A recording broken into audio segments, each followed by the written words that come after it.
What kind of a peace do I mean, and what kind of a peace do we seek? Not a Pax Americana, enforced on the world by American weapons of war.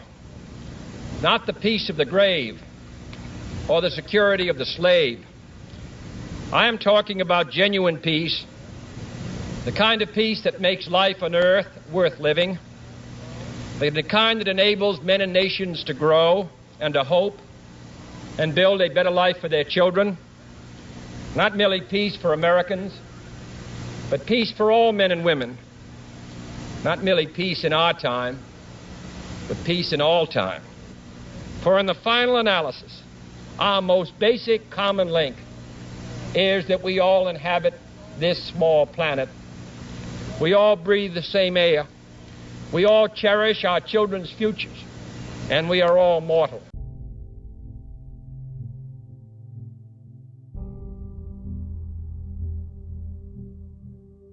America is crying tonight. I'm not sure how much of America, but a very, very significant portion, and I mean literally crying. Everybody is crying and so upset, and it is the end of their world. How do you govern when your whole campaign was built on the hatred of somebody else? The wrong Democrat may have ran.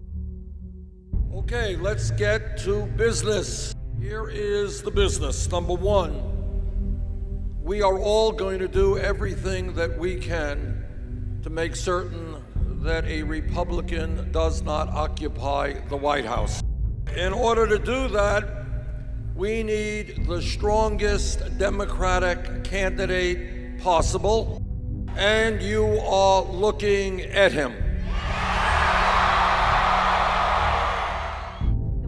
Celebrating tonight as the Supreme Court upholds the administration's right to enforce Travel Ban 3.0. Police say these are the vandals, 18-year-old Cam Capella on the left and 18-year-old Derek DeMone, that they were the ones who defaced the Burlington Islamic Center. Police are responding to a report of vandalism at a Jewish cemetery in Philadelphia. Officials say dozens of headstones were broken and toppled at the Mount Carmel Cemetery.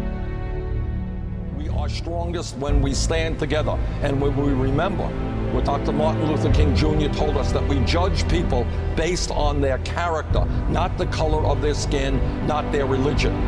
So let's bring our people together to make sure that we have an economy that works for all people, that we are effective in fighting international terrorism. Let's not let demagogues divide us up by our religion or the country that we come from. Trump is moving to vastly expand offshore drilling. A new proposal from the administration would open up federal waters in the Atlantic, Pacific, and Arctic Oceans. Parts of the controversial Keystone Pipeline are shut down tonight after more than 200,000 gallons of oil leaked from it in South Dakota.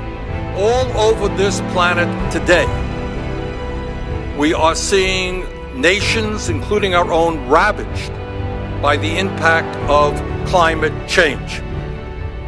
And meanwhile, while climate change is doing horrendous damage to peoples all over the world, we have hearings like this that talk about more oil exploration, more dependency on fossil fuel, when the evidence is overwhelming that this country should lead the world in transforming our energy system away from fossil fuel to energy efficiency and sustainable energy.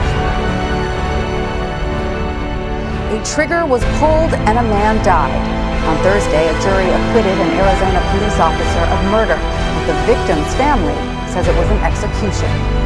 You have unarmed African Americans shot by police officers, something which has been going on for years. That is also institutional racism and cries out for reform.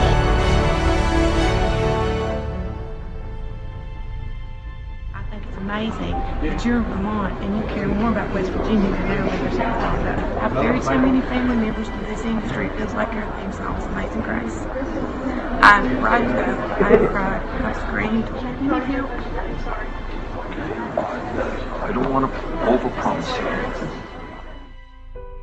If we stand together and if we focus on how we can create sane foreign policy, how we can rebuild the middle class, how we can combat climate change, how we can create a nation in which we end racism and homophobia.